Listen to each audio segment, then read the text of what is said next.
Hello friend, দেখো আজ বাজার থেকে 1 কিলো লোটে মাছ নিয়ে চলে আসলাম। দেখি কীভাবে রান্না করি।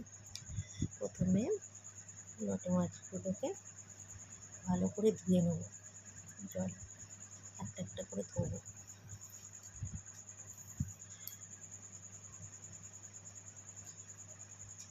তোমাদের সবার ভালো লাগে তো লোটে মাছ খেতে? আমার তো খুব ভালো লাগে। এই লোটে মাছ দিয়েই 1 থালা ভাত খাওয়া হয়ে যাবে, জানো তো। প্রথমে লোটে মাছগুলোকে ভালো করে ধুয়ে, আমার তো দেখে মনে হচ্ছে কখন ভাতটা খাবো। এবার একটু মশলা করে নিলাম। এবার লোটে মাছগুলো নুন হলুদ মাখিয়ে রেখেছি, তার মধ্যে গরম জল দিয়ে দিলাম। গরম জলটা দিলে কী বলো তো, লোটে মাছটা যে আঁশটে গন্ধ সেটা চলে যায়। এবার তেল দিয়ে তেলটা একটু গরম হতে এলো। এবার পেঁয়াজগুলো ওর মধ্যে দিয়ে ভাজবো। পেঁয়াজগুলো যখন ভাজা হয়ে যাবে, ভালো করে লাল লাল করে ভাজা হয়ে যাবে, তারপর ওর মধ্যে দিতে হবে মশলাগুলো। আগে একটু লাল লাল করে ভাজছি, ভালো করে ভেজে নিই। তোমরা দেখো কী করে করছি। তোমাদের দেখে যদি ভালো লাগে তোমরাও বানিয়ে খাবে, আর যদি ভালো না লাগে তাহলে আর কি, তোমাদের 1 থালা ভাত আর খাওয়া হবে না। যদি 1 থালা ভাত খেতে চাও তাহলে এইভাবে লোটে মাছটা একবার খেয়ে দেবে।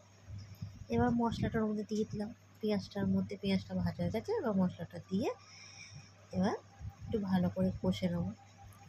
যা যা থাকে আদা রসুন পেঁয়াজ, একটু জিরের গুঁড়ো, নুন হলুদ এইসব দিয়ে মশলাটা করা আছে। এবার মশলাটা করে ভালো করে মশলাটাকে কষবো।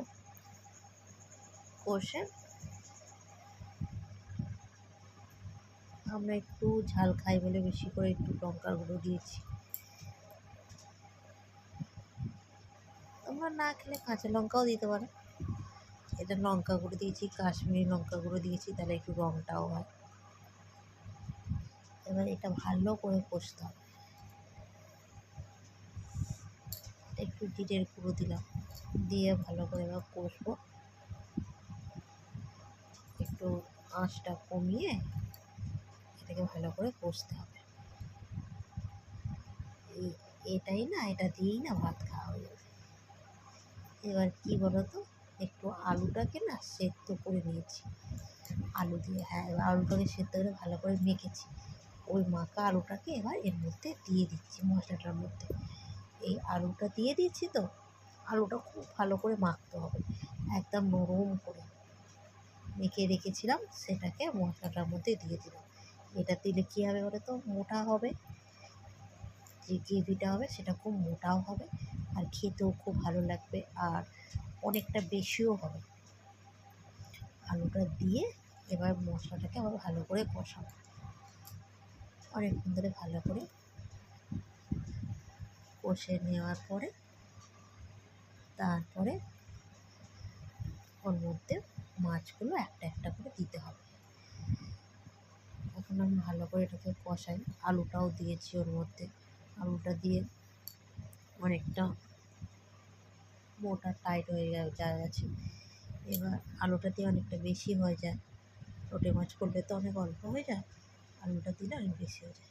এবার মাছগুলো একটা একটা করে মধ্যে সাজিয়ে দিচ্ছি। কেন এটা না অনেক সময় আমার গোটা গোটা থাকে। এবার তাড়াহুড়ো করে করছিলাম তো এবার অনেকটা মাছ, এবার অল্প মাছ হলে না এটা পুরো গোটা গোটা থাকতো। অনেকটা যেহেতু মাছ, তাই জন্য না এটা না এবারে একটু তাড়াহুড়ো করে রান্না করতে গিয়ে মাছটা একটু ঘেটে গেছে। এর মধ্যে মশলাটা দিয়ে দিয়েছি, একটু অনেক জল বেরোবে, অনেক জল দিয়েছি, মশলাটা একটু ছিল সেটা দিন। এবার এটাকে হালকা হালকা করে এটাকে অল্প নাড়িয়ে নিচ্ছি।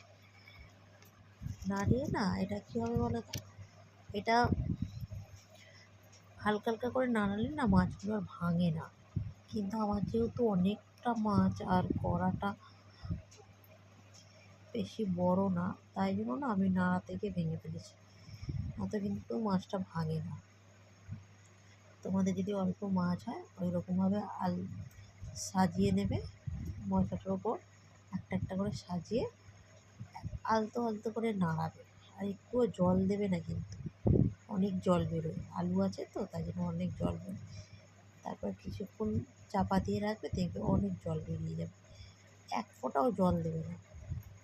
তারপরে অনেকক্ষণ ধরে একটু ফোটানোর পরে একটু ধনেপাতা ছড়িয়ে দেবে, দিয়ে দিয়ে আলতো আলতো করে একটু নাড়িয়ে নেবে।